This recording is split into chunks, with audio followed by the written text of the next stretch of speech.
Good morning, one and all. First of all, it is a pleasure to host the two-day conference on Deciphering China, Day 2, jointly organized by Institute of Contemporary Studies, Bangalore, Chennai Center for China Studies, and Press Institute of India. This is Balasubramaniam, Research Officer at C3S. On behalf of the organizers, we wish to extend a warm welcome and gratitude to all participant guest of honor delegates and representatives from abroad and within India. To begin day 2, I would like to invite Session Chair Shri Suresh Founder Director, Smart Transformations, to conduct the proceedings. Over to you, sir. Good morning, everybody. And Bala, it is Bulusu, B-U-L-U-S-U.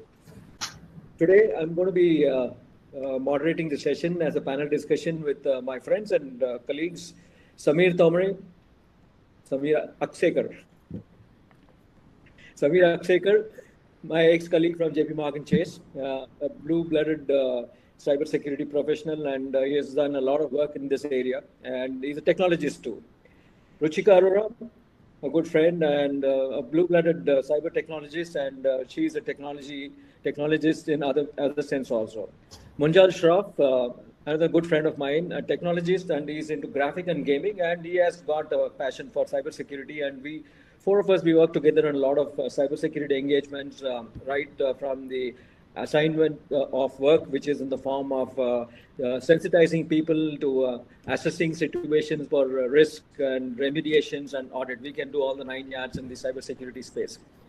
Today, we are going to be talking in terms of cybersecurity and focusing on more like a curtain raiser to focus on what cybersecurity is all about. Well, some of you are very knowledgeable in this area, but we want to keep it in the form of a curtain raiser where we talk about a lot of areas in the cybersecurity space, and specifically the 4 or 5 questions which we have discussed amongst ourselves, which we will be connecting to this particular chapter of the program which you're talking about.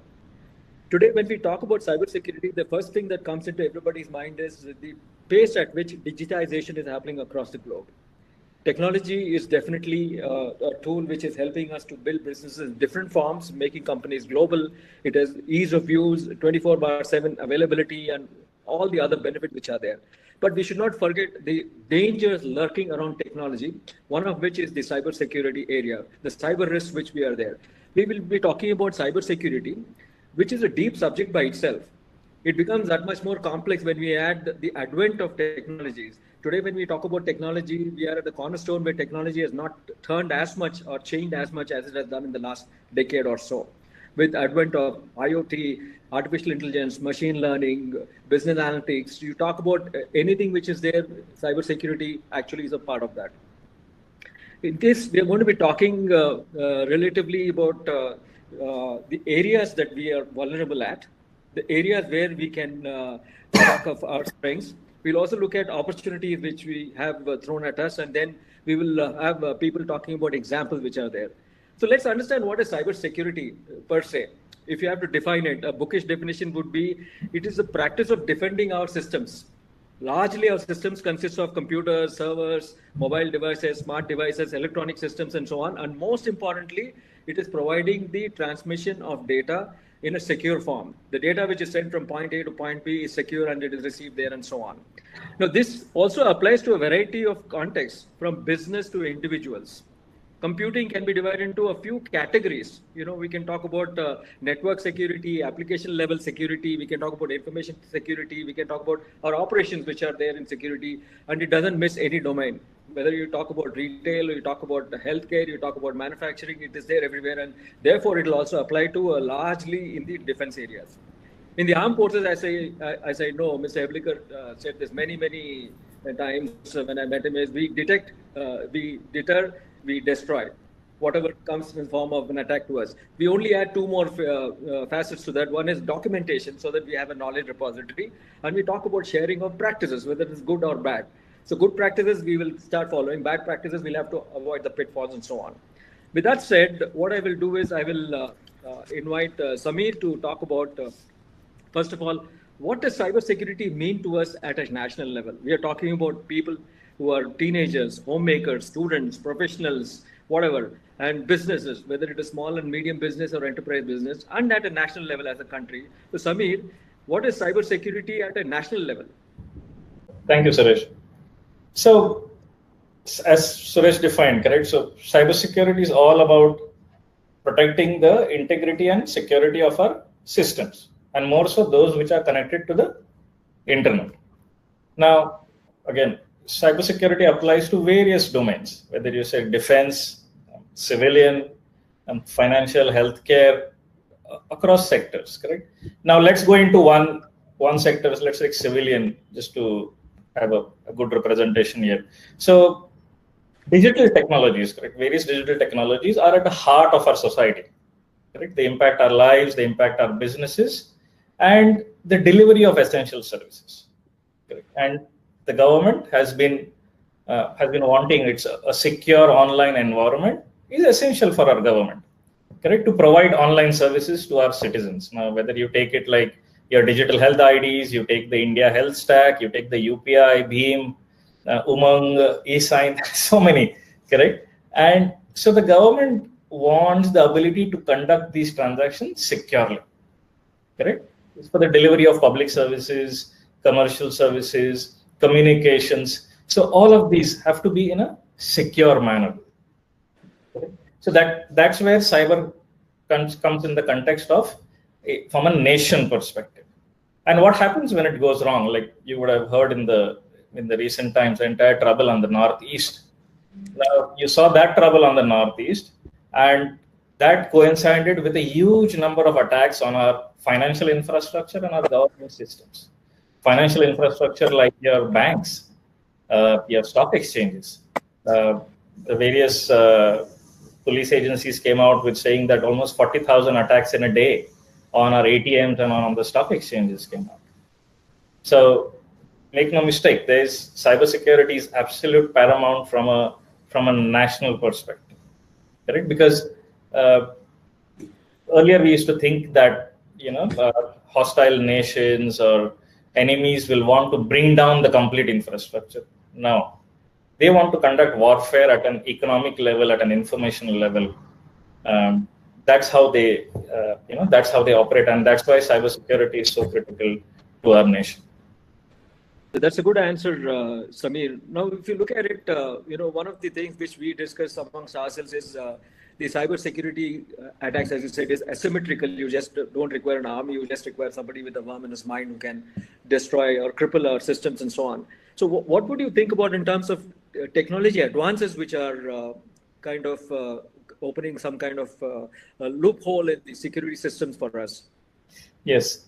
So the technology advances are phenomenal, correct? And I'll use it in the context of some of the other types of warfare that we've seen, correct? So I covered the civilian aspects of it.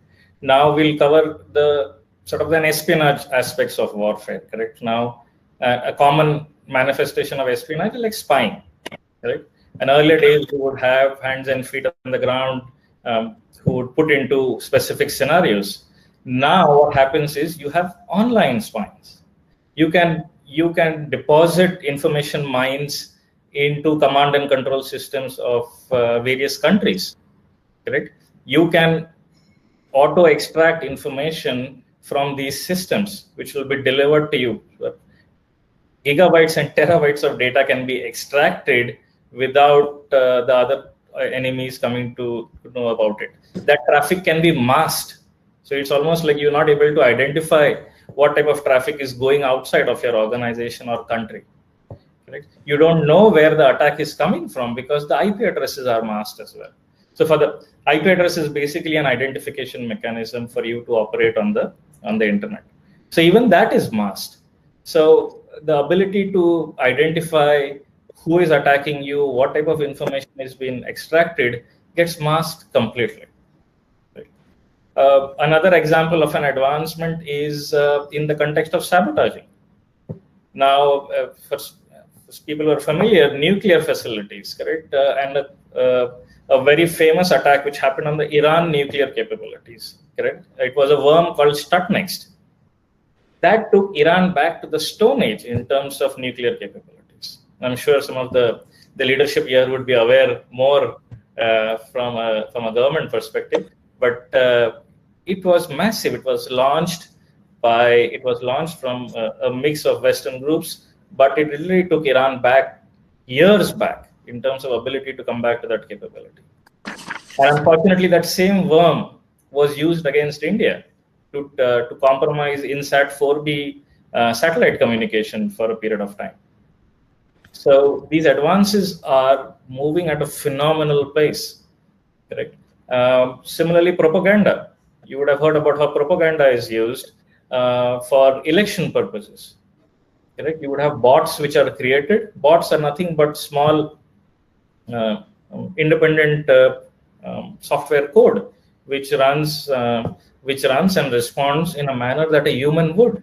So you would have bots which would create LinkedIn profiles, fake LinkedIn profiles to hire people, fake LinkedIn profiles to drive propaganda that an enemy country wishes to, or an ideology that they want to push onto the audience.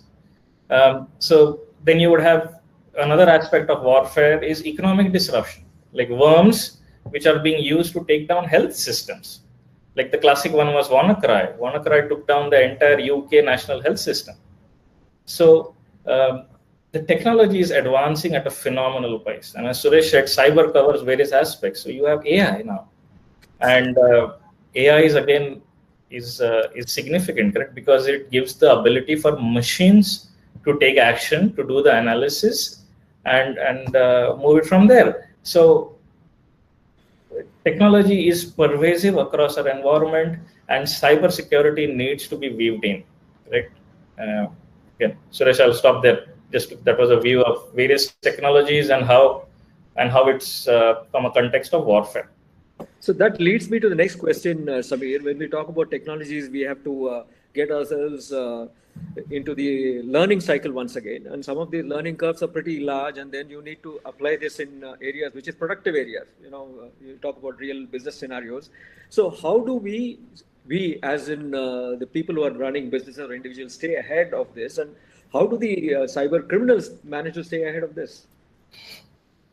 Yeah, that's an interesting question, and in fact, if I could solve it, then it would be a big one, because the cybersecurity talent question is a pressing one. We have millions of outstanding jobs globally from a cybersecurity perspective.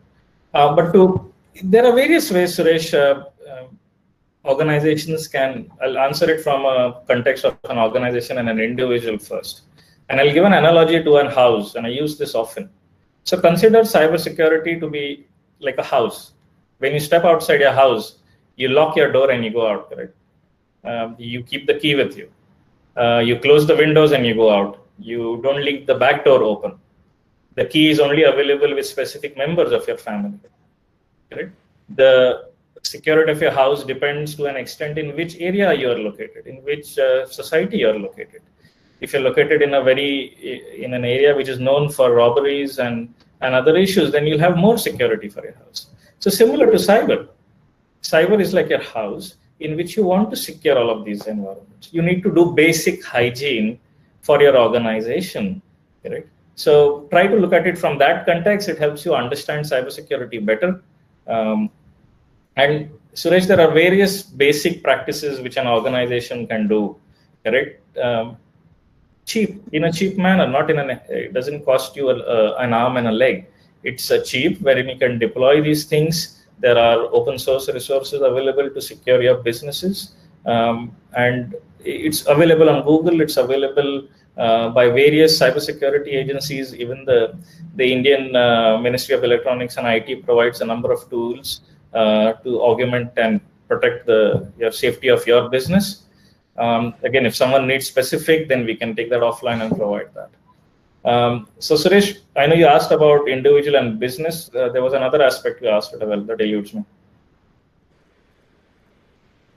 The cyber criminals, how do they, when you talk about the dark net and the deep web, and they are quite resourceful to gain knowledge and then penetrate our systems.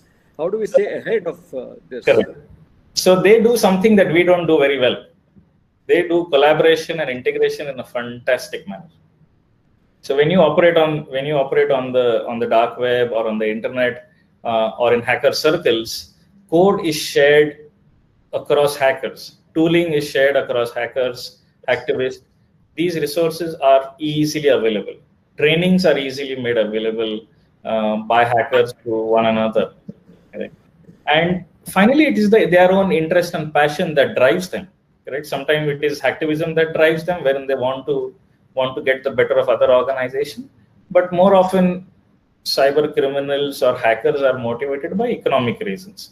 So they have a reason to learn. They want to make money out of it, or they want it to demonstrate their capabilities. So they are more passionate about it. But yeah, a lot of resources on this stuff is available free, and there's massive collaboration that happens among them to share knowledge, to share vulnerabilities of where environments are weak and where our defenses are weak. That's excellent stuff that happens there. Thanks, Samir. Quickly moving on to Ruchika. Building on from what Samir was talking about, Ruchika, what I would like to ask you from your perspective is, looking at it, cybersecurity definitely is an issue at a national level. All the developing countries have done more, and they continue to do more. With respect to us, what are the main statutes and regulations that promote data protection, cybersecurity? So from India perspective, we have IT Act of 2000. That's definitely something that becomes our binding force when it comes to anything to do with IT or cyber. Apart from that, we also have silos. Like, the reason I use the word silo is because it's not integrated. We have, for example, our own CERT team, we have our defense attaches, we have forensics. So all of these departments do exist in India.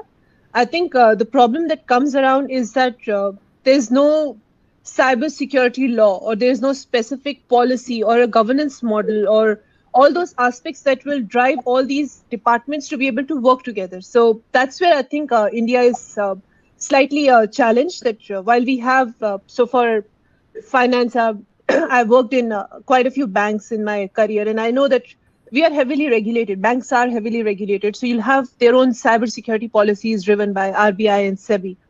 Similarly, the healthcare industry has some bit of cyber or IT related regulations. For when it comes to cyber crime, the lawyers will advocate that we have enough and more than enough available in the IT Act of 2000.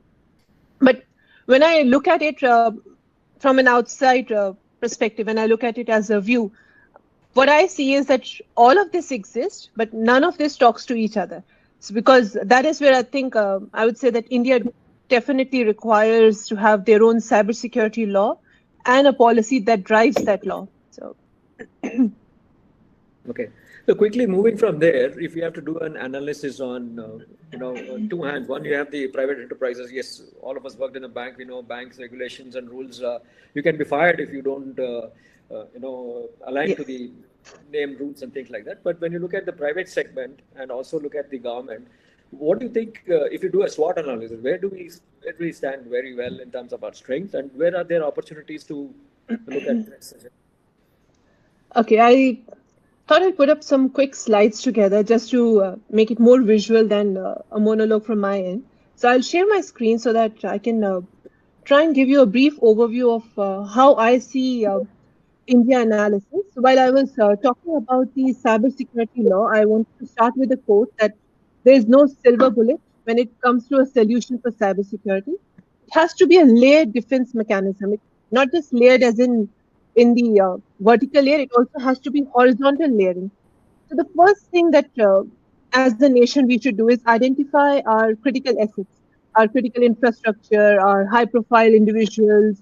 So once we have identified our crown jewels, then we build around the whole mechanism around it. It's the same military strategy, that how we have defense set up in multiple layers before it reaches our country. So you have border force, you have air force, you have navy, and so on and so forth. The exact same approach is what we use at cybersecurity as well. So I put up a quick picture out here, and this is something that is heavily leveraged in our day-to-day conversations when we are forming a cybersecurity strategy or a policy for a corporation. But when I started to review this from a nationwide perspective, this fits perfectly from that angle as well, I'll say. So let's say, I know for India, we have finally decided that we will have our own cyber strategy available, and we have given ourselves over 5 years to be able to define that. One thing that's for sure is that it shouldn't take us 5 years. It's, in my humble opinion, it should take us lesser than that. And the other thing what we should do is we should try and come up with all these avenues that what is the policy that will drive it? What are the playbooks? How is the whole prevention coming into play? What are the operations that, okay, now I have the policy, I have set up the text around it, but who's going to do it? So that's where the operations comes into picture. Then comes that we have enough and more than enough data being churned out of India. So the data security aspect is something that we have to heavily invest in, not just from a perspective that, okay, I have decided I have to secure my data. It's not easy. Even writing this slide is not easy. So imagine a scenario where you have to kind of implement all this at a nation level. So that is where the real challenge starts, that we have to kind of work together, joint public and private forces, to make sure that we have all this taken care into application security. One example that comes to my mind is Arogya Setu. India was one of the first nations that came up with the contact tracing. Commendable job there, but what happened? 1 month down the line, it was hacked, thankfully by an ethical hacker. It was not something that was gone into dark web and our data was available. But at the same time, we know for sure that our Aadhaar data is easily available on the dark web. You can buy it for a few $1,000s. So that is where the application security comes in. While we are digitizing India, we are taking India towards the level where we will make sure that everything and anything is available online. What we need to focus on is the application security layer. How and what are we doing to make sure that the tools that we have decided or the applications that we are building, are they protected enough? The next layer comes is the endpoint security. Now, when I talk about endpoint security, this is where the layman like me, Samir, Suresh, yourself, we all will come into picture because we are the end users. Now, at a corporation, it's easy for me to implement because I can put controls out there. I can ensure that my mobile devices that I'm using or laptops are fully secure. But when you open it to the entire nation, the innovation has to be brought in. How we will think of endpoint security. Then, of course, comes the network security, and perimeter security is something that we can heavily focus on, that create honeypots. Honeypots is a technology in which you create an area where the it's a term that we use quite often, is that the not so matured hackers or the ones who are just trying to get into the systems and figure out if they'll find something that they can sell off. Or you create a very matured honeypot, even where, let's say, we're focusing on China in this session.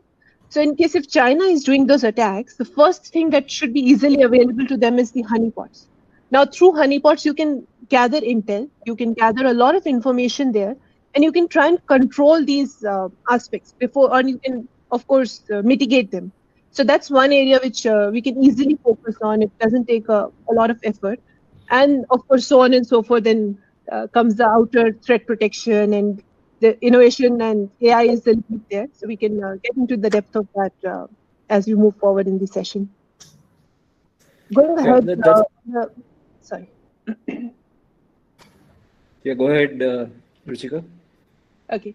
I wanted to also bring in more formally on what exactly is my own view on when it comes to India cybersecurity strengths, weaknesses, opportunities, and threats.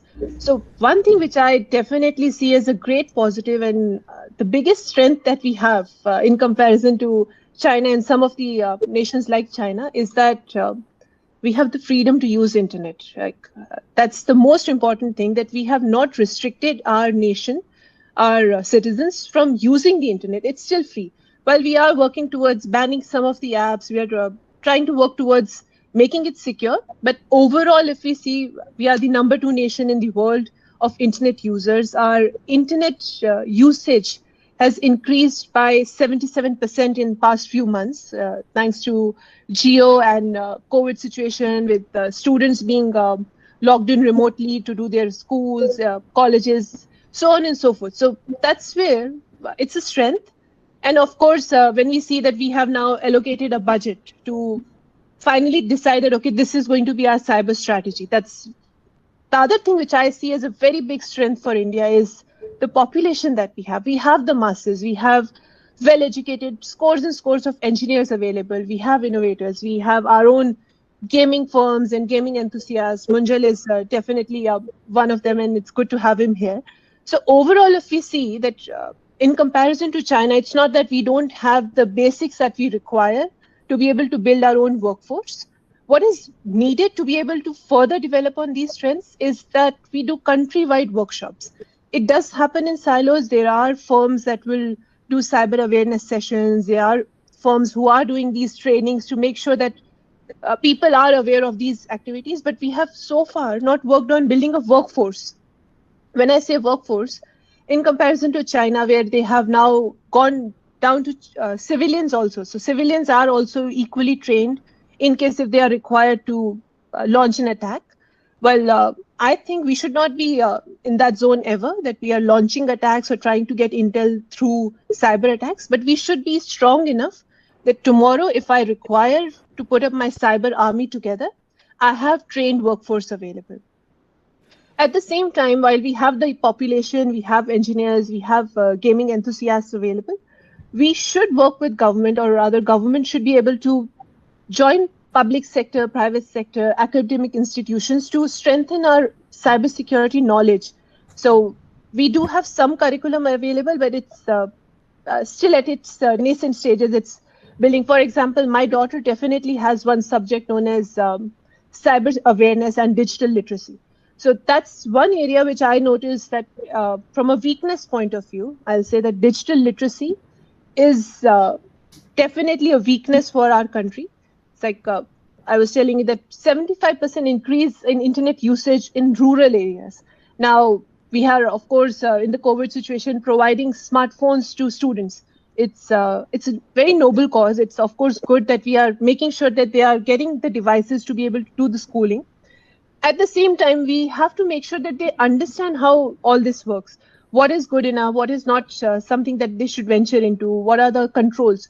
And not just the students, I would say our elder generation that was not technology native, but has been introduced to smartphones and mobile devices and internet, and they don't know whether it's a phishing attack or it's a fraud or so on and so forth. So that's where we need to make sure that we are focusing on the digital literacy aspect.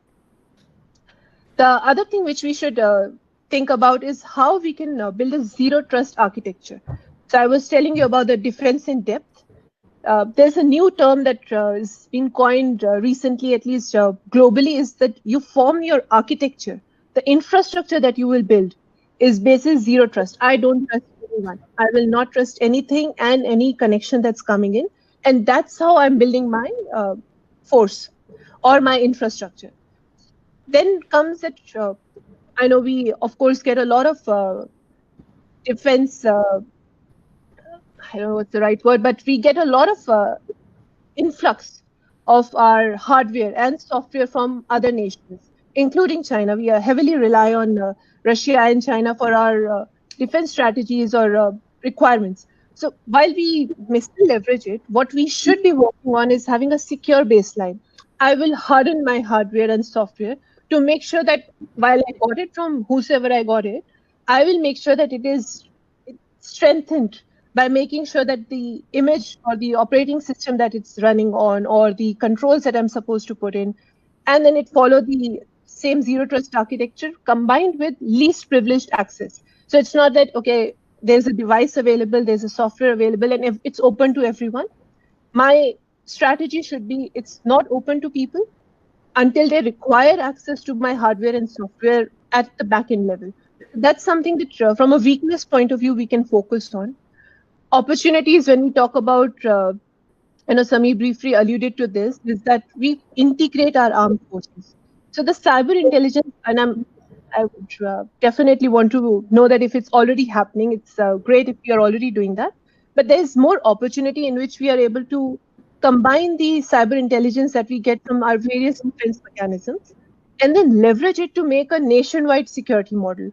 That's something that we should be focusing on. The other thing is we touched upon the young population, but there is not just in India, but globally, there is a dearth of skilled cybersecurity professionals. So we should be a strategy that we put together, that how will we make sure that at least in India, we will have the strategy, the policy, the governance, all of that is written, but who's going to implement it? So we need to have our trained workforce available who are professionally working in the cybersecurity arena.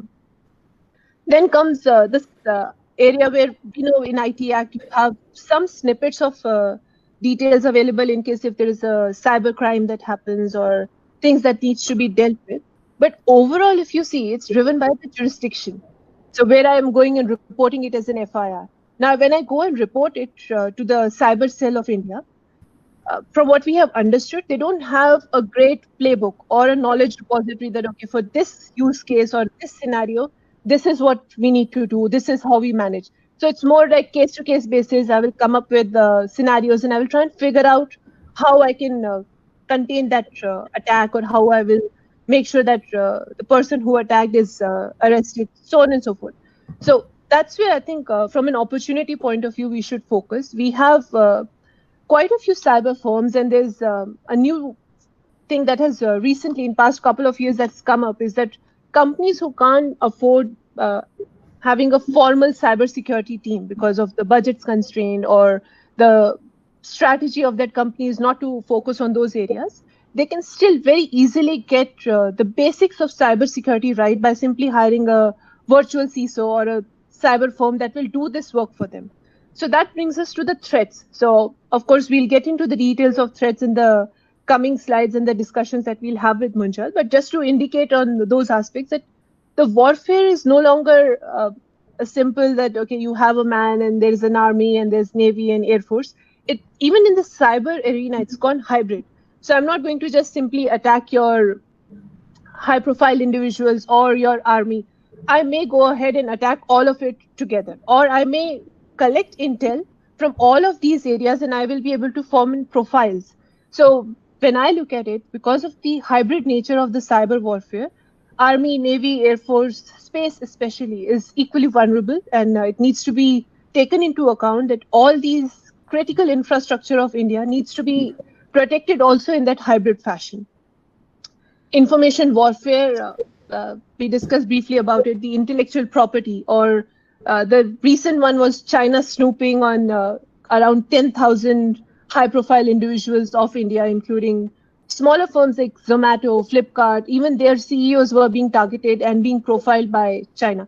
So that's something that is a very simple way of indicating that there's a term that I often use in my sessions is social currency.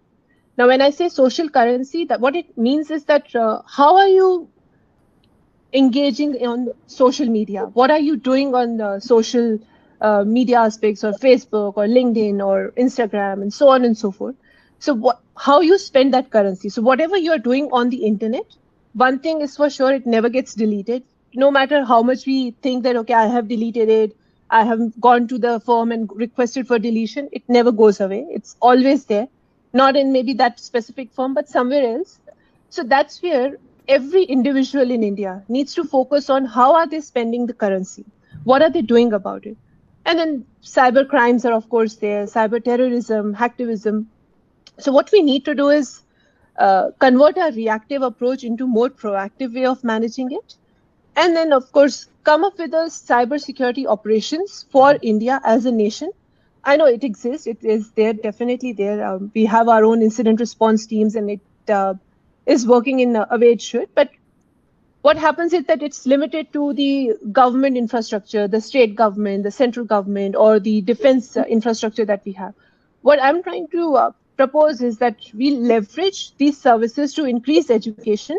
At the same time, we work towards coming up with our own monitoring, our own governance, and very, very strong governance. Like, even if, let's say, I know there was a question on ethical hacker. So while we are educating people, there also has to be very strong mechanisms put in together that we are able to control our own workforce. We have trained them, we have given them the meat that, okay, now you know how cybersecurity works, what all you can do with it.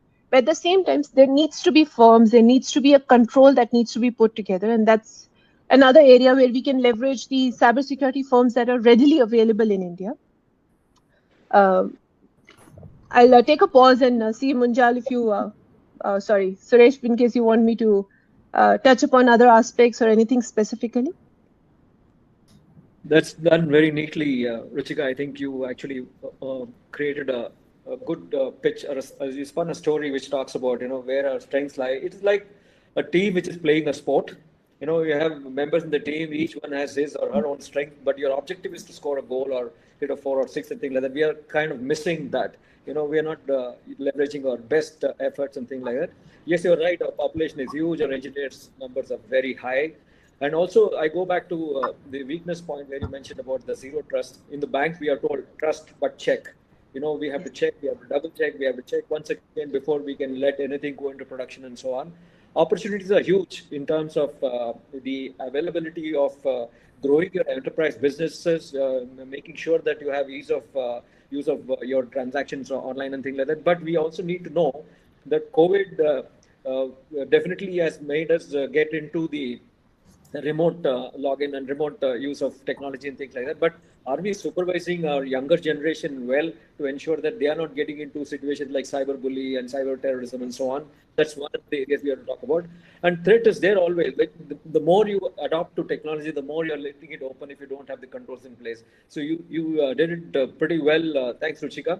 Now I'll just switch over to Samir for one question before I go to Munjal. Samir, if you look at the points that were made by Ruchika, especially in the SWOT area, how would you look at India and China in terms of cybersecurity capabilities? I'm talking both about the offensive and the defensive mechanism. When you talk about cybersecurity, one of the areas which we talk about is how do we plant the propaganda which will help them to be misled in some way and so on, if I may use that word. So looking at it from the offensive and defensive side, Samir. Yep. So China cybersecurity capabilities. The way I'll answer that, Suresh, I'll sort of go back a couple of decades to see how China started on this journey. Correct. So for China, there, and then I'll come to the India context or the impact to India. So going back a couple of decades, 1990s is when China started their academic discussions around.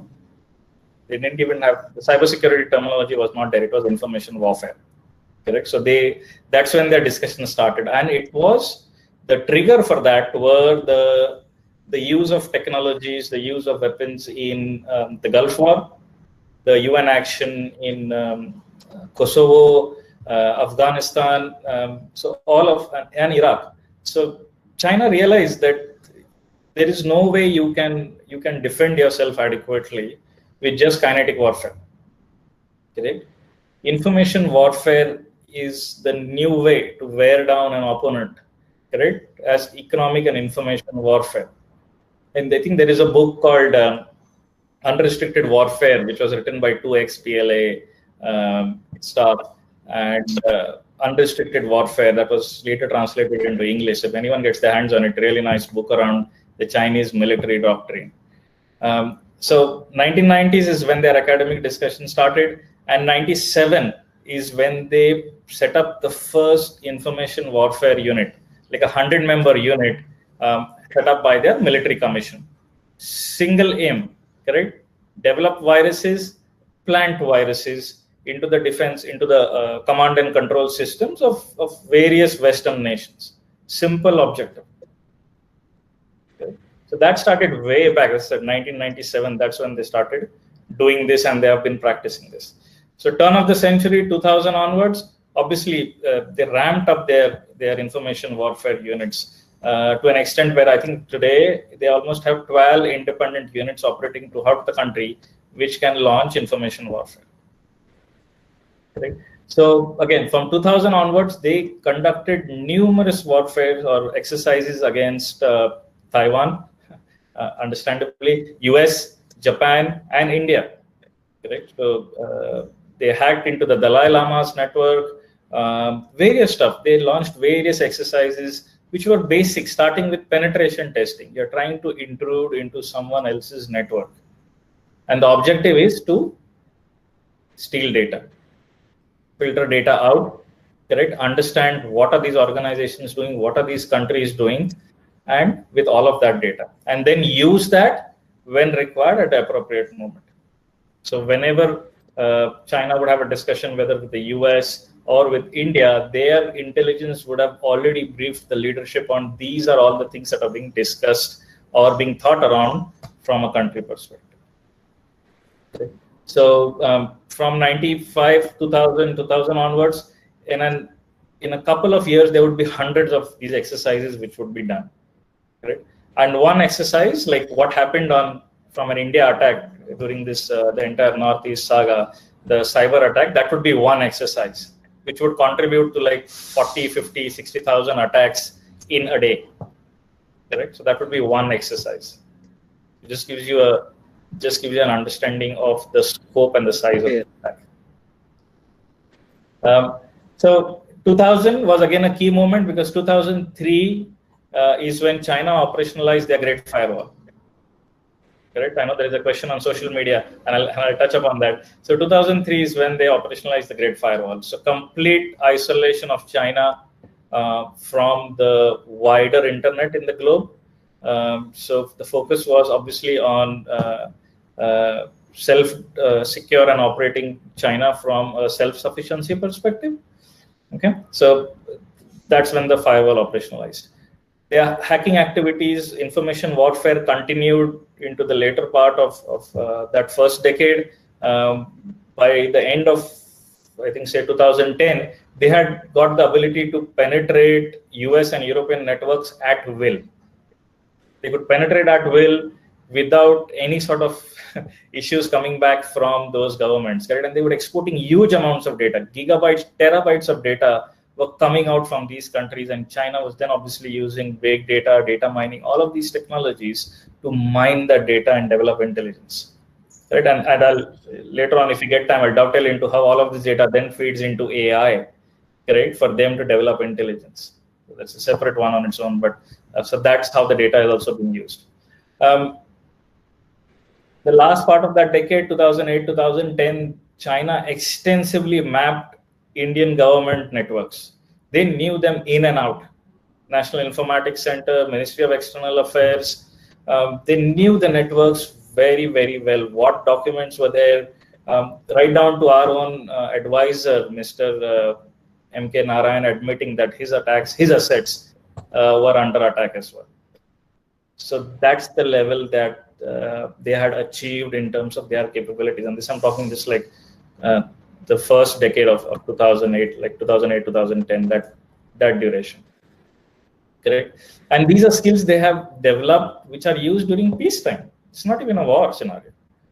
So you understand that this scenario, when translated into a war, they already have these capabilities to do these things.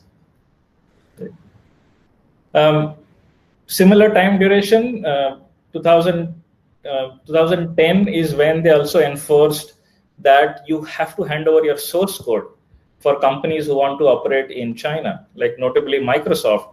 If you want to operate in China, you have to give over your source code. Very intelligent, because then they use this source code to inform their engineers how to develop attacks, because Microsoft is used heavily across the globe, and that's why Internet Explorer is a browser you shouldn't use at all. Similarly, IBM handed over its source code for some of its products. Cisco, from a router perspective, handed its source code. The moment Cisco handed its source code for these routers, the next year similar products were available across the globe, because China obviously used that to build and replicate those routers. What happened then was 2013, the Edward Snowden scandal, massive issue, leakage, which reiterated China's stance that the US government was spying on companies and on individuals. Correct? NSA was tapping rampant across various organizations. Correct? So China then just doubled down and saying, no, we will not. The firewall was operationalized. You have to hand over your code, if you want to operate in the country. And the Snowden scandal was funny because that elevated Edward Snowden's status in China to a cult level.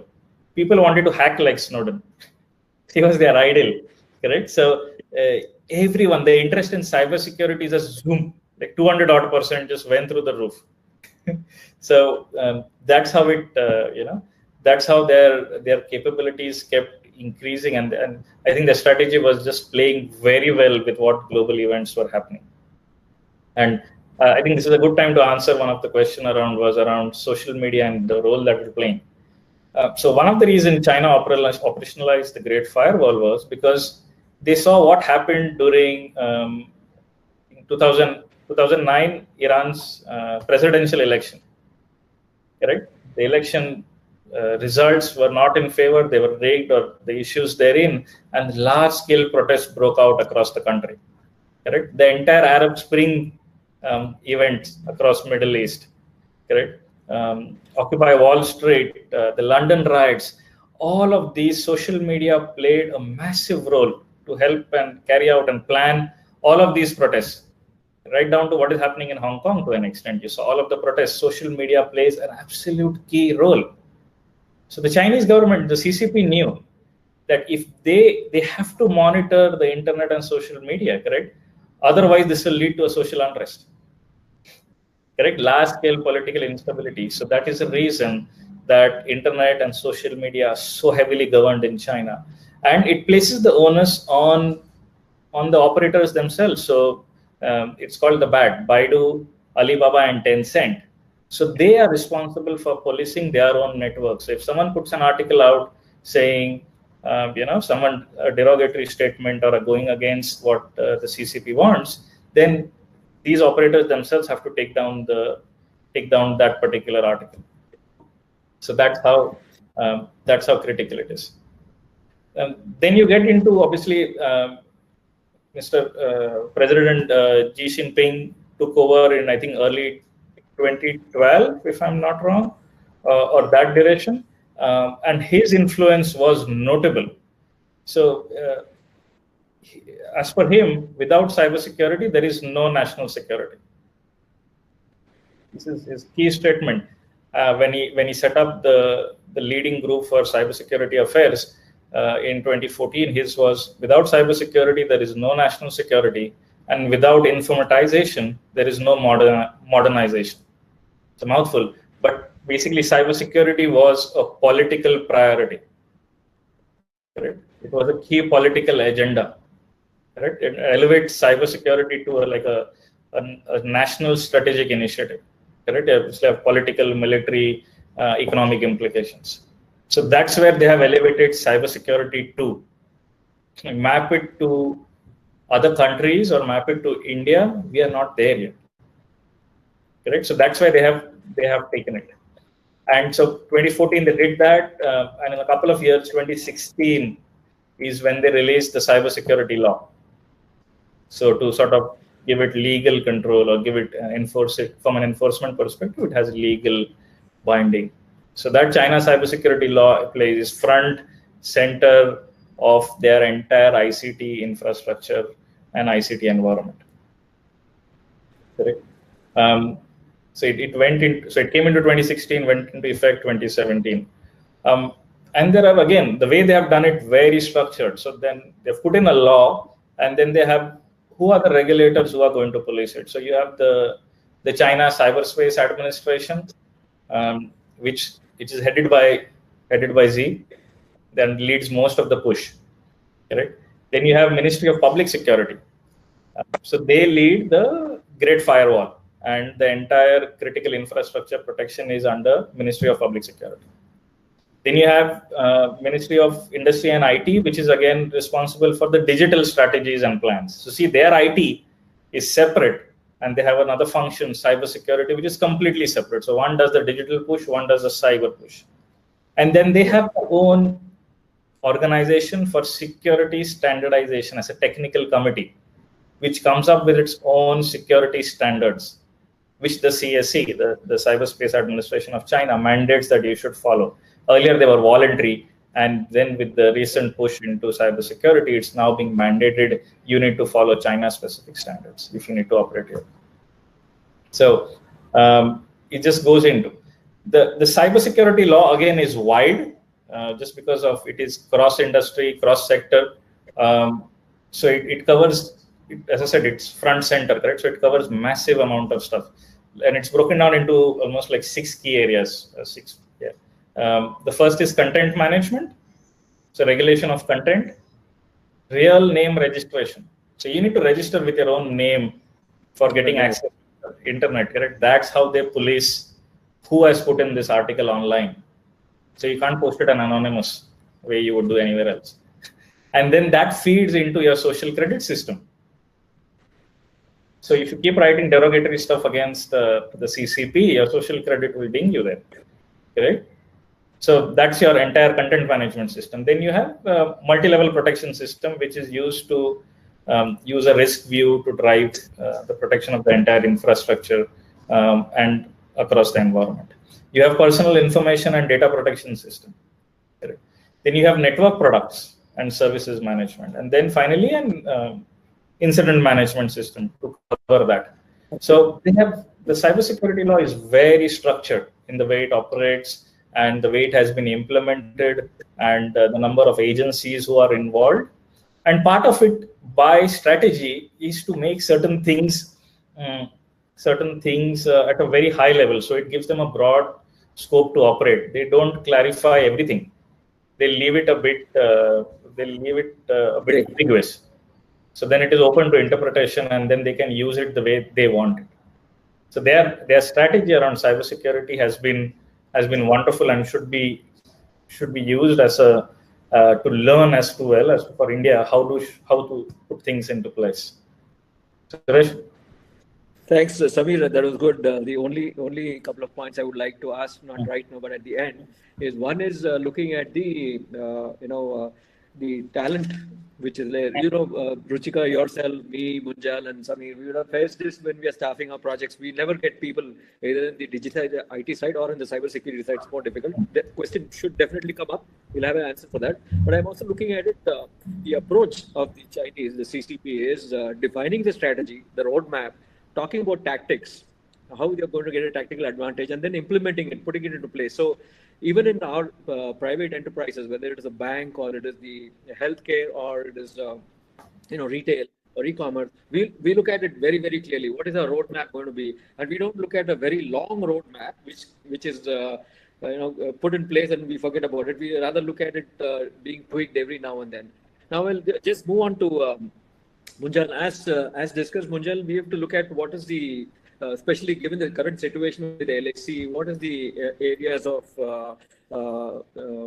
importance for us to look at in battlefield surveillance using IoT? What I will do is, Munjal, you have had a look at your deck. Give you a full 20 minutes to go cover your points, and then we'll then skip that to wrap up this session and go to Q&A. Over to you, Munjal. Right. Thanks, Suresh. I'll quickly, some of these points have been covered, but I'll run through quickly, some of the aspects. Let me just see if I'm able to, my screen being shared. So I just want to make sure, is that visible to everybody now? Yes, please. Okay. All right. So, I just wanted to kind of go, both Ruchika and Samir have done a fabulous job of kind of giving the broader perspective, and, really, really in-depth analysis of where China is, particularly what Samir put out. I'm just kind of taking a step back and saying that let's look at the broader view. What is eventually cyber warfare? It's a strategic warfare in the information age, and cyber warfare has a broad significance to national security, and it goes well beyond military. I think this is one of the key things that if you look at China, it looks at the civilian space, it looks at the financial space, even the healthcare, is again something which is today on the radar. And we've seen attacks on, in UK on the national health security, national health system, So it's no longer about simply just attacking a nation, but it's also about attacking a nation eventually to create a fairly destructive impact, and to a point of even damaging or dismantling some of the digital infrastructure. I think more our societies become digitized and we are online, I think that much vulnerability also goes up.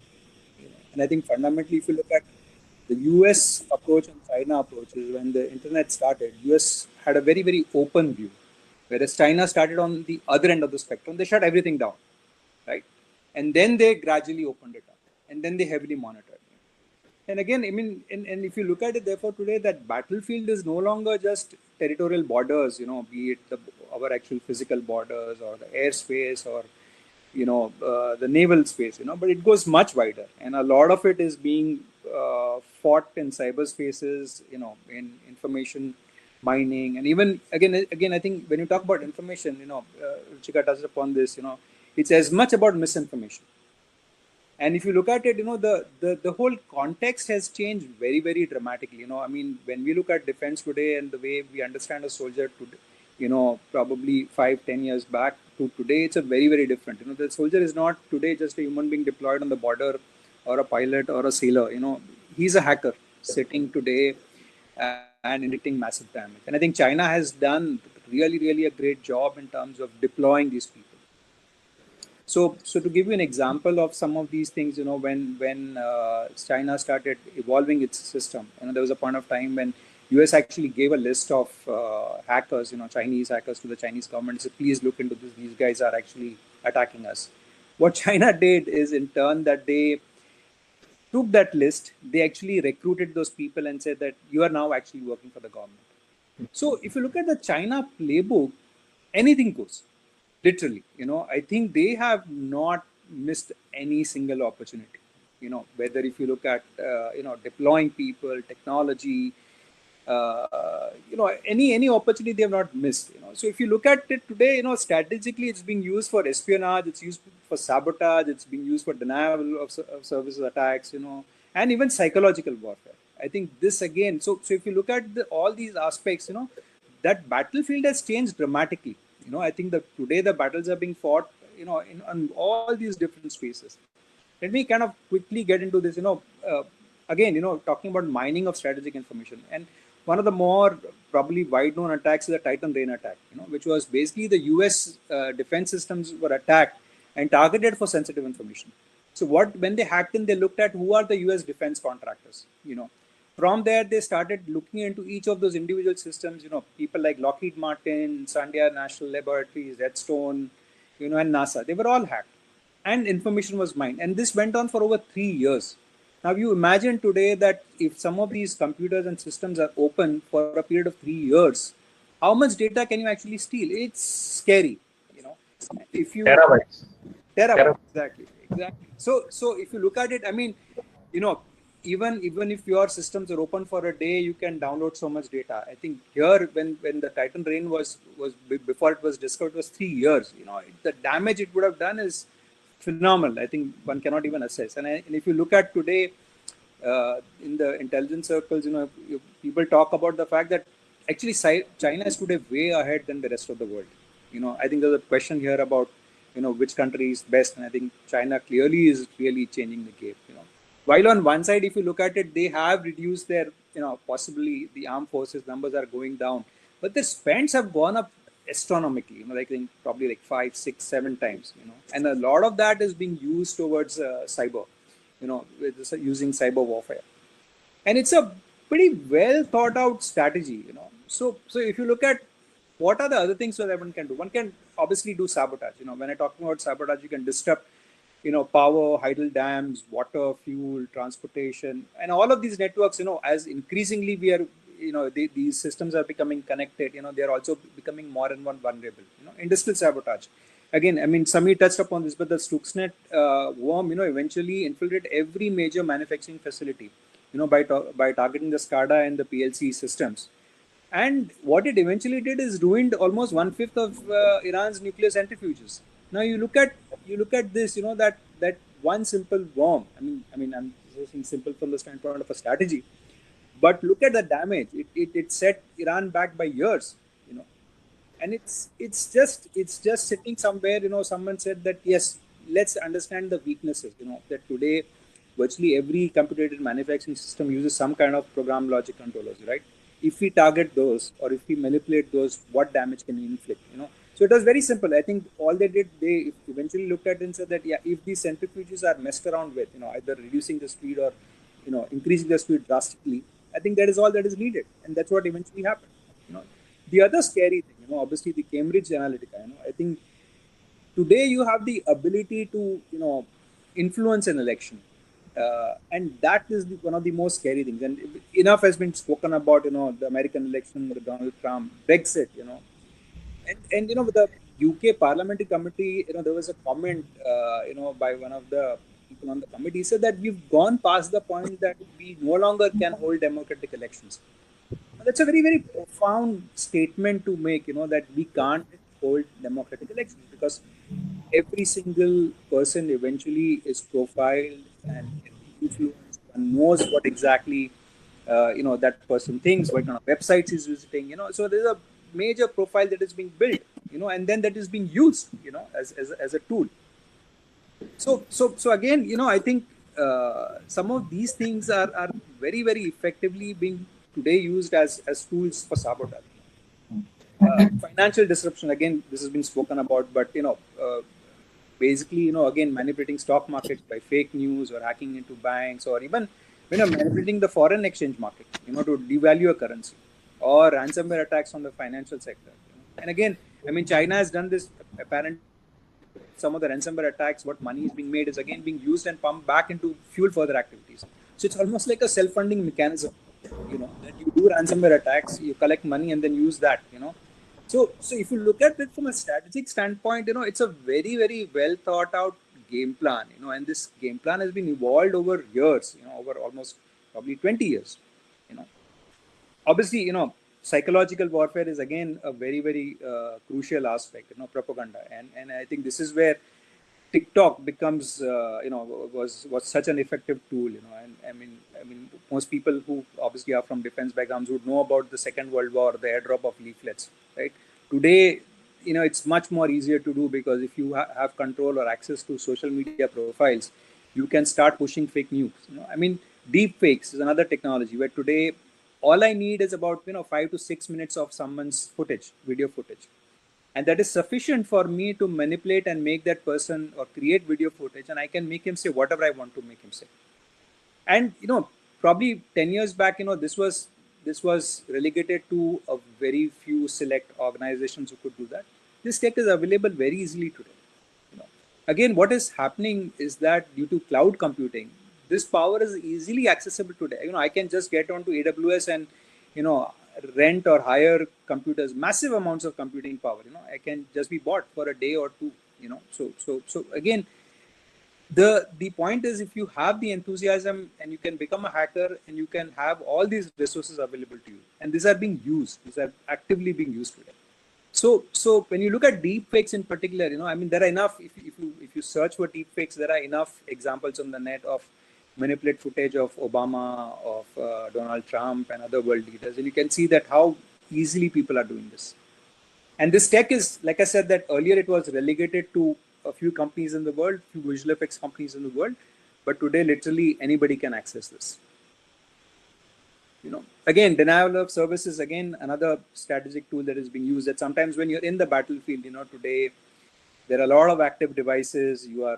They're communicating with one another, and sometimes that traffic can be hacked, not only hacked, but, you clutter the traffic. So you bombard the system with so much of information, so much of access, traffic that legitimate devices cannot access the network. So that brings it down. And this can, prove, effectively it's like jammers, So if you look at what jammers are, the role they are playing, in a similar manner, this is what the denial of service attack is. Again, the other thing is the deep sea cables. When the data cables which are running between countries, if they are cut, it can have a major impact on, some of these things.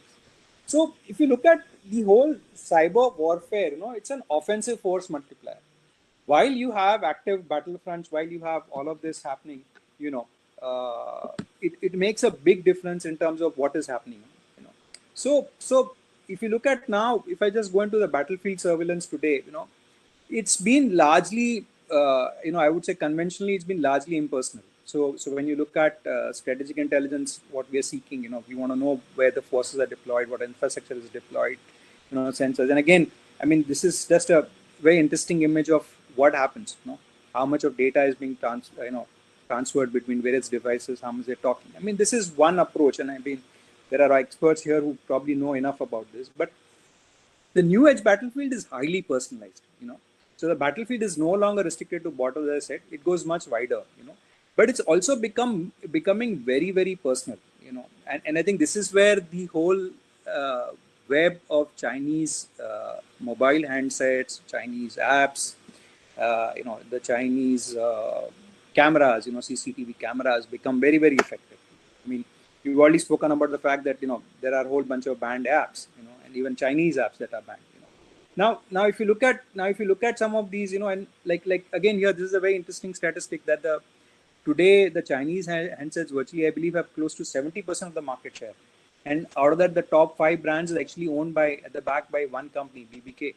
You know, Huawei is another one. You know, ZTE, which is I think believe now defunct, but a lot of these brands, you know, they are operating in the market. You know, and again, these are cheap phones, right? So the remaining 30% of the market is basically the Samsungs, the Apples, you know, all of that.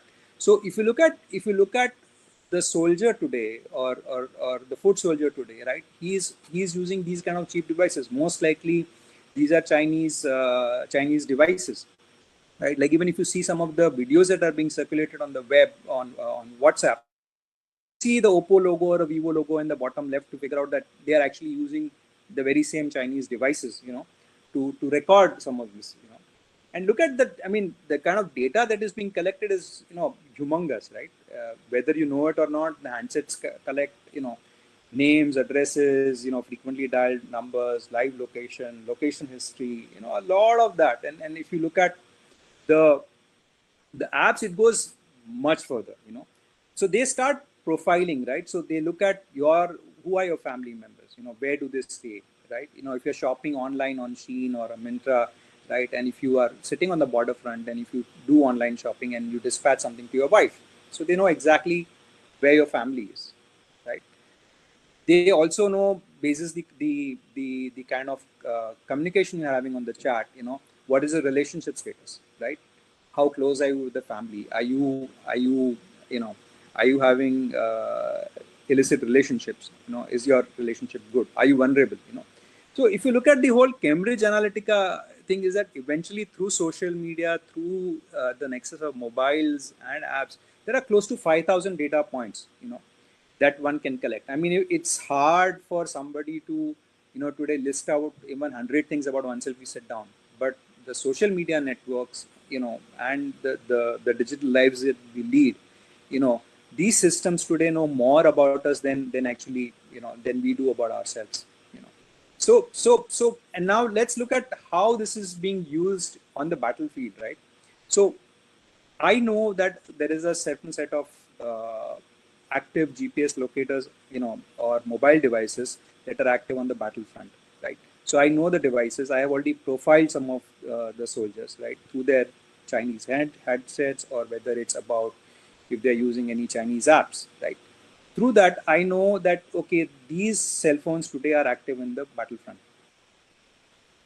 I know exactly, if I point the satellites, if I use the satellite data, if I correlate it, I know exactly how many of those mobile devices are in the field, right? I can in real time track their movement.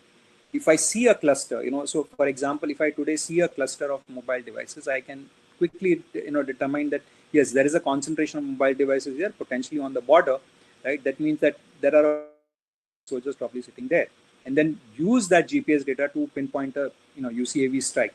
You know, again, you know, even if you're not potentially using a Chinese handset, but if even one of those devices in the field is Chinese, you can scan the Bluetooth, you can scan the Wi-Fi, and also know what are the other devices in the vicinity.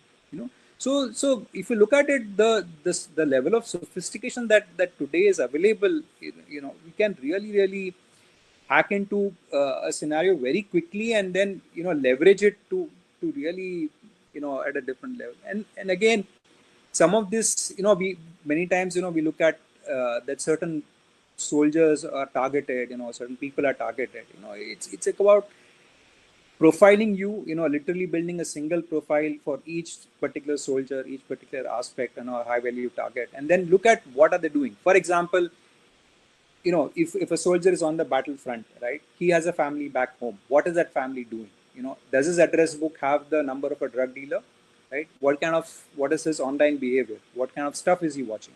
You know, and all this data can be leveraged. You know, it can be used for blackmailing, it can be used for coercion, a whole lot of things. You know, so So looking at what a person is doing online, what device does he have, I can very quickly start, people can start mapping out this, build an entire network, so like there's a term that typically when we build data, this data is today not a linear stack, right? It's a network, right? And this is where what happens is that the big data has eventually looked at using big data in a very efficient manner, and this is where China has really scored, right? They have looked at the entire AI space. They have massive capabilities on AI. Again, I think the one other critical thing is a very scary statistic, right? So Hikvision is world's largest manufacturer of CCTV, right? They have about 19% global share. Arora Technology is the second largest manufacturer of CCTV. Hikvision, and all these three put together have close to 56% of Chinese market, right? What China has done today is that they have perfected these tools of snooping, and applying big data, and they've tested it in their own country, on their own citizens. Like Samir already touched upon this, that how effective that mechanism is, right? But these devices or these manufacturers are actually today putting out CCTV cameras. Like Hikvision cameras apparently are also being used in the US in some of their own installations, because they were one of the largest manufacturers. So by default, you would use some of these. And even if you today buy, for example, if you bought a Chinese CCTV camera, for you to activate it, it'll ask you to log on to some Chinese website, create your profile, and then it will give you access to, your own feed. So eventually, this data of CCTV cameras is being used, in an effective manner. So now, if you look at the flip side of it, right? So you have access to a large set of these devices, CCTV cameras accessible to you, right? And I'll cite one example and I'll end my talk. And is that there's a company called SenseTime, which is one of the most valuable AI startups today. And it collects data, analyzes it, and it offers, basically face scanners, right? It has presence detection, and it goes well beyond China. And today, SenseTime is rapidly building its network to international offices, partnerships, R&D hubs, including several in the US, So their vision is to become the dominant force in facial recognition.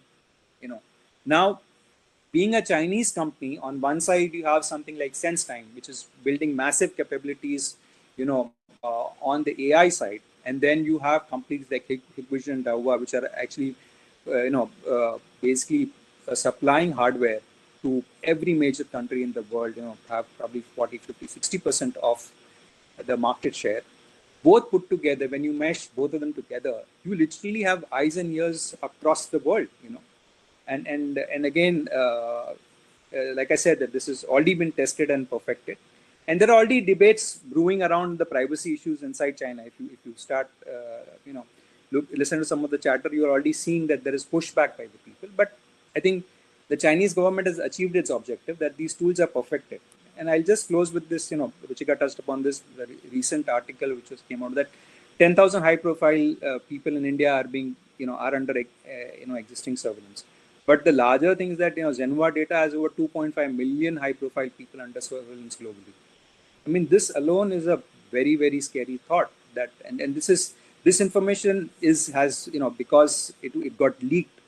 Right? This is what we know. I think the larger question is, what is it that we don't know about China? And I'll just end my talk with that, and we can take questions.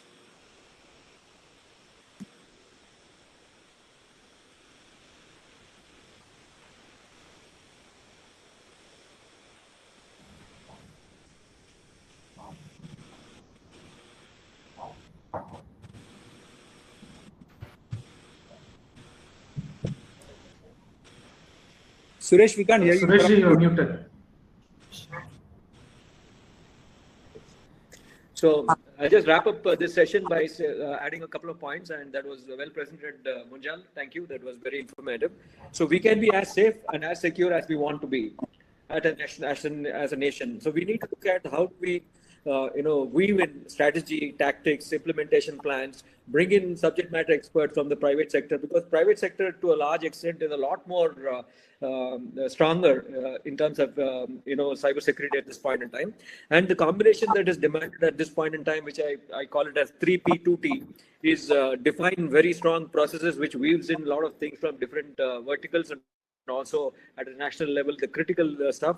Policies to be drafted, which should be different from the IT policy. We have been living far too long with the IT policy. We need to have a specific focus on security policies. Leverage technology, as China is doing today, in terms of using all these to bring capability in our defense systems, and also in terms of other areas in the armed forces. Training on a regular basis. It is not a one-time fix and forget. Cybersecurity is evolving, and more deeper it is getting more complex.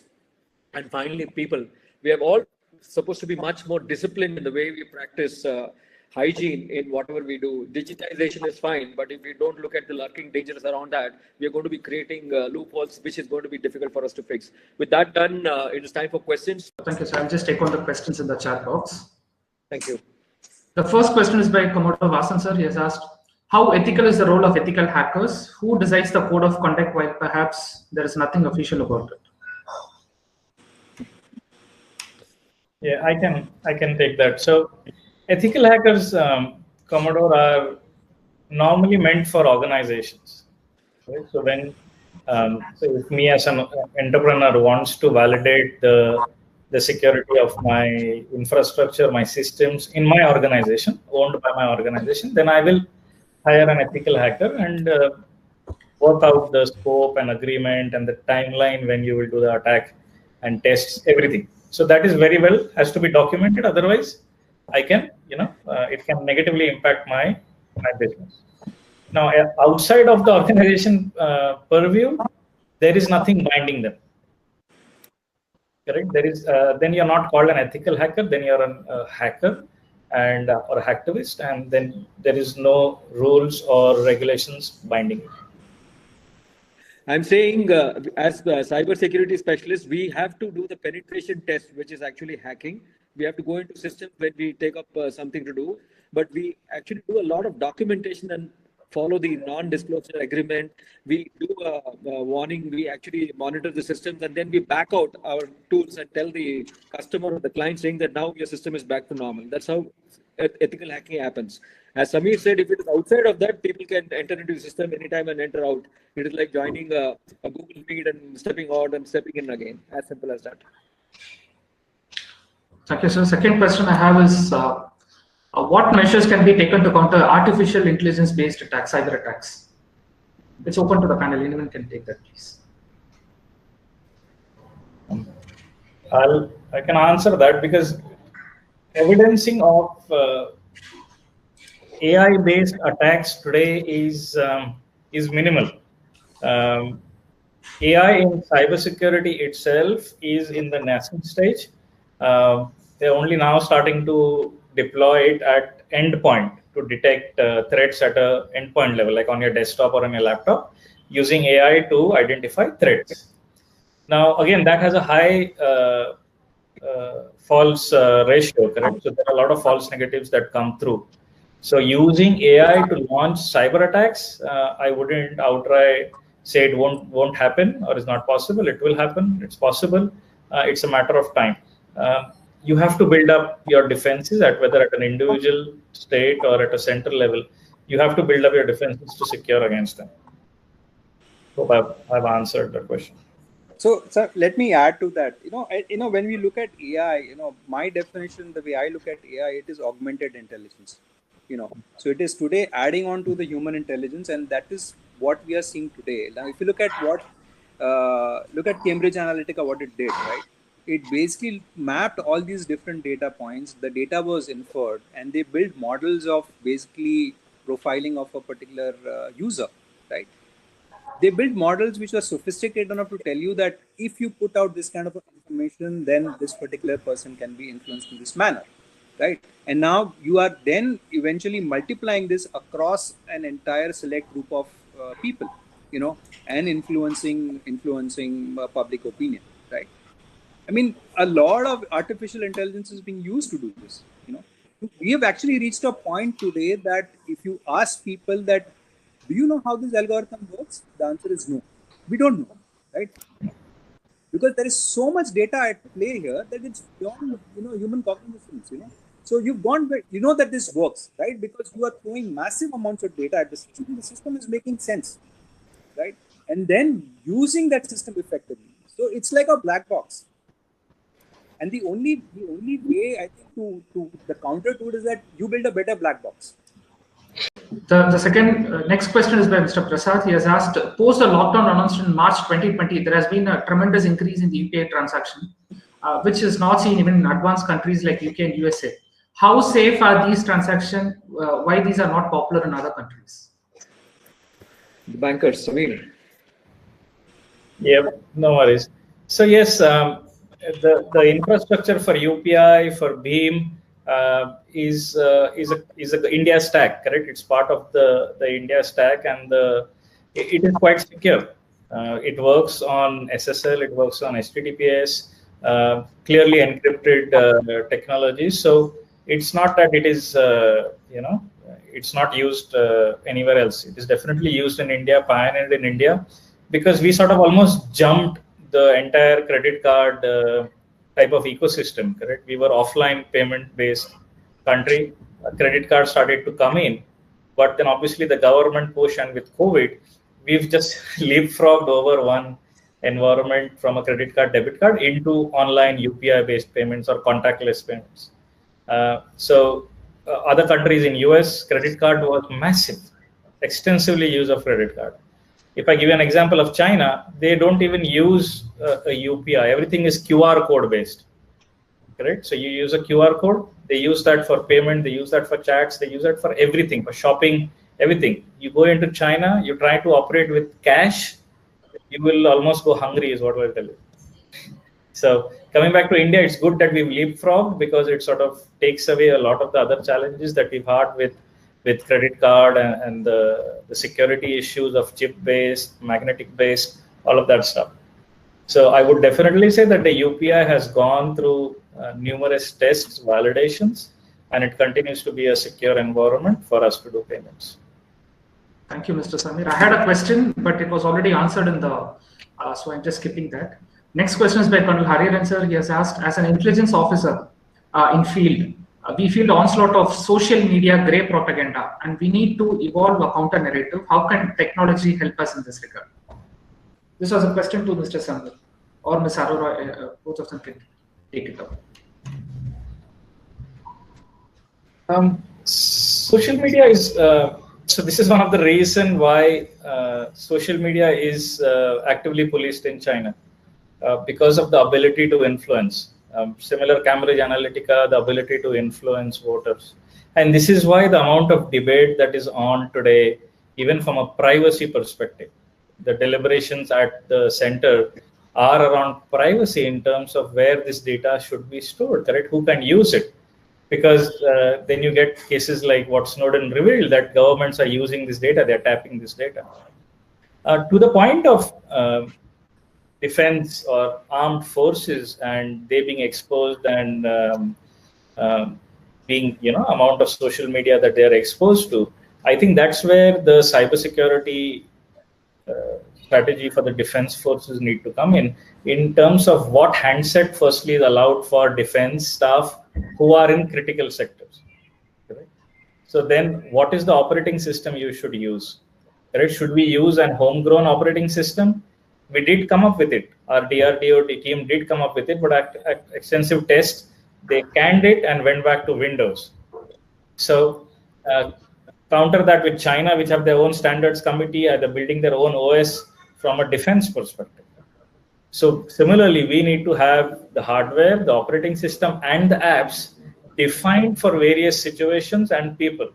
So for certain defense cadres, this is the only deployment of social media you can have, including for your personal purposes. For lower down the rungs, this is what you can have. Or if you're in a command and control environment, you just can't have mobiles, you have to leave them out. And even when you leave them out, when you start to use them, You can't advertise what role you work for in government, what work you do, you can't talk to. So there are various controls you need to put in place offline and online. Right? So today, I am not aware of how much these are being practiced. And as Munjal alluded, from a surveillance perspective, we are being found wanting on various fronts, is what I'll say. Thank you, Also, Mr. to just Samir. add to just to add to one more thought on the defense mobile device management aspects. So there are software available which will help you contain your device, how it is being used. There are VPN channels that will further enhance the security of the device being used.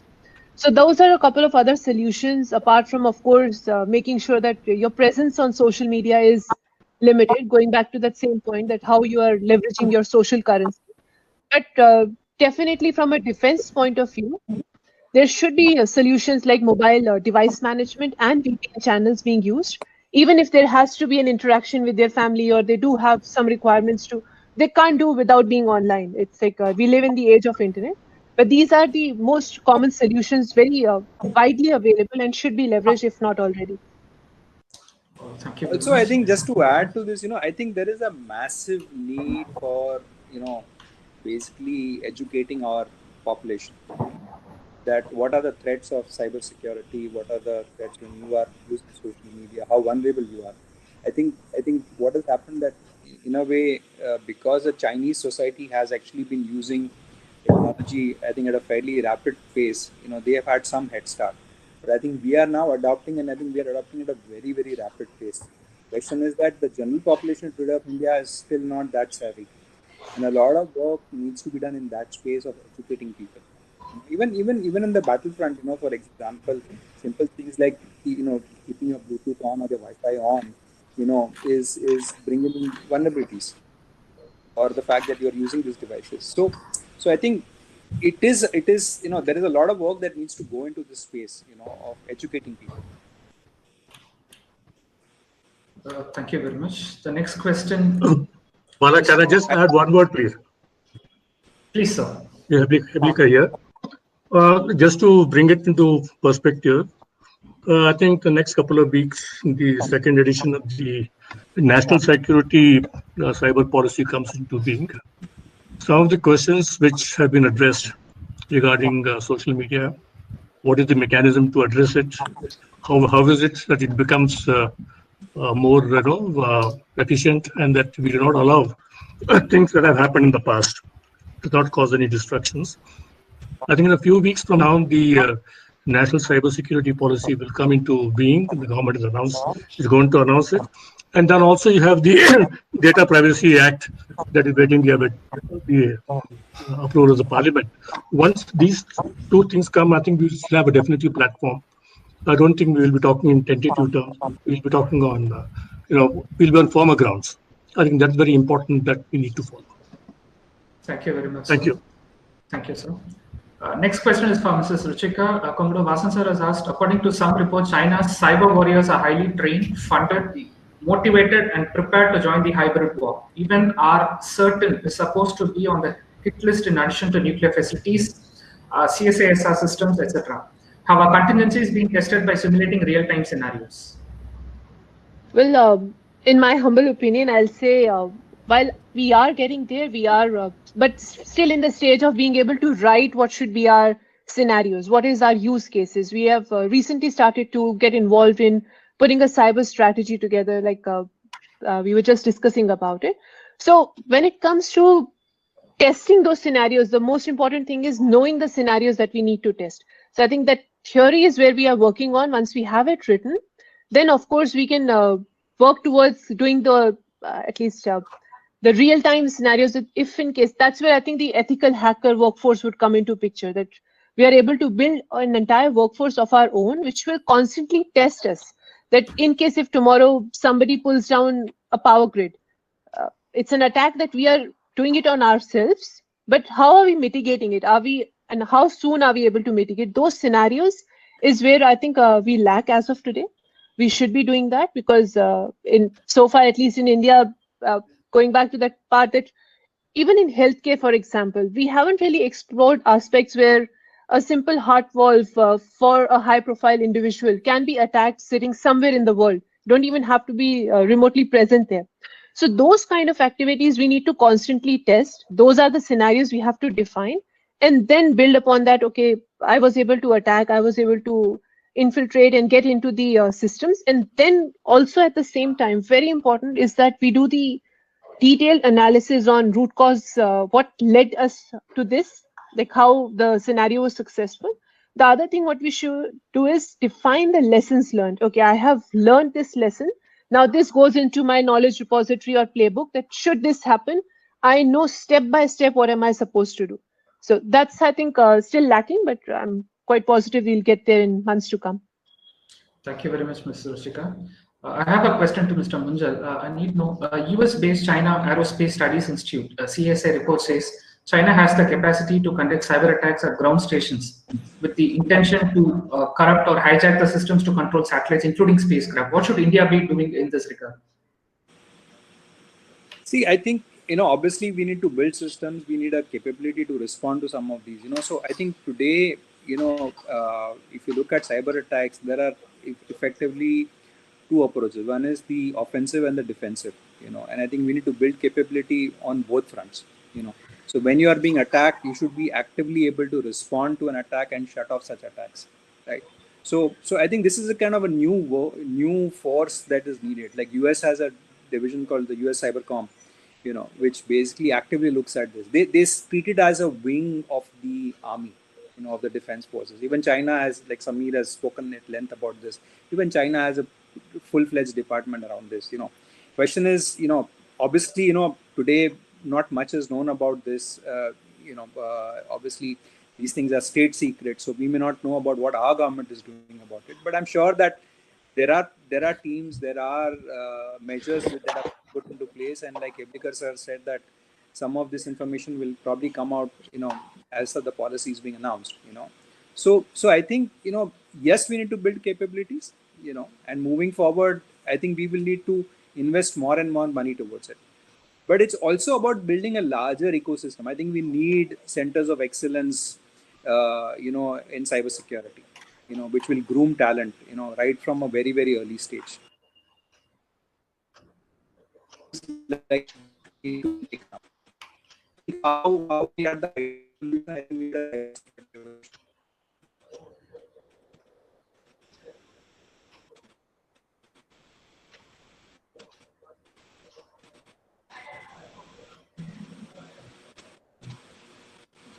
I think there seems to be a disruption. We lost him, I suppose. Yeah. Thank you, Mr. Munjal. The next question is for Mrs. Ruchika. Mr. KV Thomas has asked, can you enlighten the legislations pertaining to data management and security without compromising privacy while governments enter into contracts with foreign multinational corporations for undertaking such tasks, especially in matters such as COVID cases? Yes, so from a data management perspective, I think India is heading in the right direction by bringing in their own data residency policy and law towards it. So a lot of multinationals that I have worked for, and we have been informed that the bill is currently sitting in Parliament and needs to be approved and is still in a draft state. But the multinationals have already started preparing for that scenario where that tomorrow, in case if there is a requirement to have personal data of Indian citizens to be hosted in India, how will we work towards it? And thanks to the third-party cloud providers like AWS, Azure, GCP, we are able to now ensure that all of that data is contained in India, irrespective of whether it's a multinational providing you a service or product or hardware. Alongside, I think what India should focus on is also leveraging some of the standards from NIST framework. One thing which I heavily leverage in Samir, I think has a great solution towards it, is leveraging the CIS control. It's a Center of Information Security that entire firm works towards providing you how you will harden your devices. When we say harden, that means that you will ensure that it will, the image that's there or the way the device is being managed or controlled, it is driven by such heavy controls that your data will not get leaked unless it's on the internet or over the public internet. So at least from the device level, you'll be able to control those aspects. So between the data residency law and coming with some of these controls, we will be able to control these aspects. There's also a question by Mr. Thomas to Mrs. Ruchi. Arora. He has asked, in your presentation, it was indicated that our weakness in cybersecurity, among other things, was mentioned as forensic and investigative field. But according to some cyber experts, the status of Indian agencies, especially intelligence and investigative agencies, are at par with many Western countries, including Israel. Can you please comment on this? He has asked. Sure, yes. So, of course, I do acknowledge that we have capabilities. We are forensic and investigative agencies are at par with some of the world-renowned agencies that are available. What I was trying to indicate was that it is still running in a silo. So I will not be able to say that, okay, if it's a financial industry-related investigation, I will have a different belt altogether. If it's defense, I have something else running. But I don't have a consolidated view. The intelligence agencies today do not actively engage with each other. That's one thing. The other thing is that I have noticed is being able to leverage that intelligence in a way that you're able to form your own, going back to that same topic, that, okay, I got one intelligence or an investigative agency has come up with this specific scenario, which is currently impacting healthcare. Am I making sure that all of this information, without the firms requiring, is being cascaded to the rest of the industry sectors like banks, industrial, IoT, nuclear? So all of them get to know about. So that transparency is something that needs to be worked upon. That's one thing. The other thing, what I think, let me see, from a cyber expert perspective that we are talking about, we should also be able to see that these investigative agencies, how deep are they in the dark web? Had it been that we had that capabilities, we wouldn't have heard scenarios like our Aadhaar data was sold over the dark web. So the entire data was sold for a few thousand of dollars, or so on and so forth. So those scenarios is where I think our investigative agencies should be able to heavily invest effort and workforce in. Another aspect is about e-discovery. I know the attack happened. I have somehow contained it, but have I been able to identify where was the attack triggered from? With the dark web, with browsers like Tor, you don't really know where exactly is the attack coming from. Even from my own mobile device, I can simply change the IP address where I'm operating from. So all of those things is where I think the investigative agencies should be focused on and leverage the tools and the AI capabilities that we have available, or build ourselves. We have great innovators available in India as well, that try and form a whole map that, okay, social media, these are the threats, these are the profiled individuals. So, and one thing which I definitely very heavily insist on is that remember that we are all targets. So that's the focus of, from my perspective, of investigative agencies, that they keep in mind that the entire nation, every individual in the nation is a target, because somewhere or the other we are helping in profiling. So those are a few aspects that I can allude to as of now.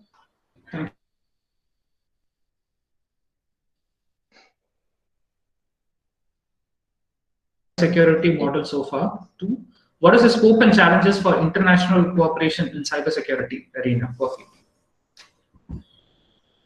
Okay, well, when it comes to cybersecurity model, I would very humbly say that there is no such country or a nation that I can say is fully matured and is right there, because the cyberspace is evolving by the day. By the hour, it keeps changing. So I may think that, okay, I'm matured enough, I've reached to that state, but then the hackers, they have enough amount of time and patience to build further on the technology that we may have thought that, okay, this is all we need. So there's definitely need for more. But I think US is quite there. Russia definitely has its own capabilities. And I wouldn't discount China as well. They are pretty matured in the way they are managing their cybersecurity law, how they are containing it. While it may be not digestible from an Indian mindset, but at least from the way China is operating. Their websites, you can't read through stuff because it's written in Mandarin. The other thing that how PLA is ensuring that they will train the masses is that they have an official channel known as CCTV Channel 7. So all they do is over there tell you how the offensive techniques can be used, how to protect yourselves, so on and so forth. So I would say between US and China, that we have good competition with India. And India is in its very, very nascent stages. We have reactive approaches, but we definitely have a lot of work to do to be able to call ourselves as a strong cyber model. Thank you, Mrs. Ruchika. Next question is by Commodore Vasan, sir. He has asked, many inside China, despite the great firewall citizens, have found ways to overcome them by using VPNs, which made China seek details of use of VPN. What options would be still available within China, Hong Kong, or even Tibet to overcome the firewall?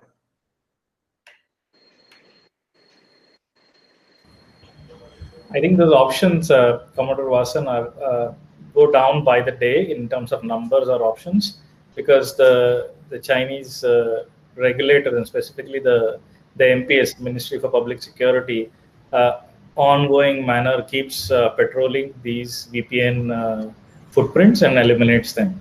So VPN was always something that was an option to get data out, to get videos out or intelligence out, and that continues to go down. So there is smaller and smaller opportunities for us to leak data outside. Also to add, for China, they have the ports controlled. So for the entire China as a nation, you have at max 4 or 5 ports from which the data can get out. And the entire ISP structure that they have put together is equivalent to their railroad infrastructure. So it's highly complicated and yet fully controlled using the ports. So for them, while they are able to get some bit of information out, most of it is still very contained. And I would have my own opinion there, that how do we know that what is getting out is also not a propaganda from China? So what we get to see is maybe something that they want us to see. So that's where I leave it. It may be coming out, but definitely not something that their government may not be aware of. Thank you. Commodore Udairao sir has asked a question to Shri Suresh Bulusu sir. Most cybersecurity complaints go to the police. I think they are not prepared. Your comments, please, on this. Okay. My take is like this, first of all, yes, it goes to the IT cell, and now there's a cyber cell for police. And I had the good fortune of interacting with one of the leaders of cybersecurity cell in Bangalore, one to me and Heblikar, Sanjay Sahai. There are multiple reasons why they don't do a great job at this point in time. But definitely, they're not prepared in terms of having the technology, the understanding, and I would say the wherewithal. So look at it, a cyber crime when it is committed, it first has to be booked under certain law, statute. It could be fraud, it could be child trafficking, it could be pornography and things like that. And the law dictates different things. So what basically is missing there, Commodore Uday, is that there is no strategy in terms of what cyber security encompasses and where you let go and where you hold it. Number two is, if that is done, then you have to look at the tactical approach of how do we solve this problem. Many times what happens is, even in the recent cases that have been reported, you don't get evidence because evidence could be residing somewhere outside the country. It could be in a server in a data center in US or somewhere. You don't have evidence. So without evidence, you cannot proceed further and so on. So there are a lot of challenges, but not to mention that these challenges will be there if we have a documented process, which is very easy for us to put in place. Once we put in place, train our people to use technologies and leverage the benefits of faster closure, I think we should be able to do it. But you're right, they're at this point in time, they're not very well prepared. Anyone from the panel wants to answer?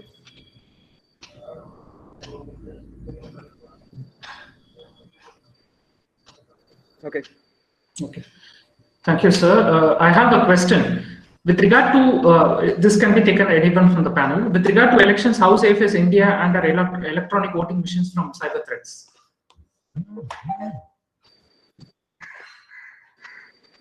If it is digitized, it can be hacked. As simple as that.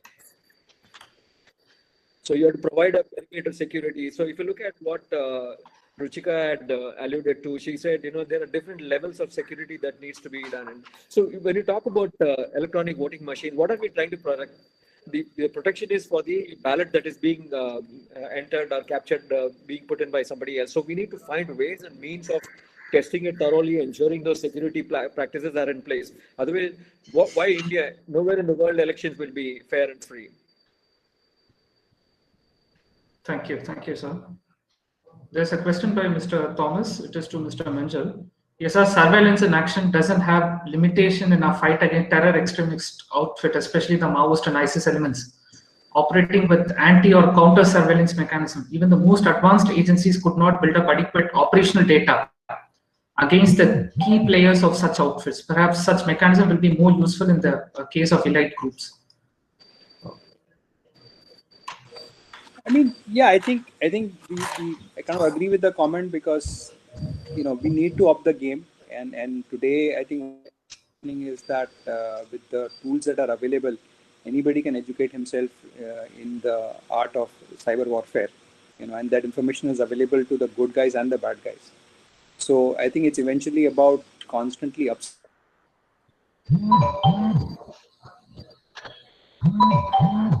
Surveillance measures is very adequately trained. There is no single solution to this. It's a constant process. You have to continually upgrade and continually train people, to be the best. Thank you, sir. We have come to the end of the plenary session 1 for day 2 in what has been a very insightful discussion. I thank the session chair, Shri Suresh Bulusu, sir, for chairing the session. I thank all the presenters, Samir ji, Ruchika, Arora ji, and Shri Munjal.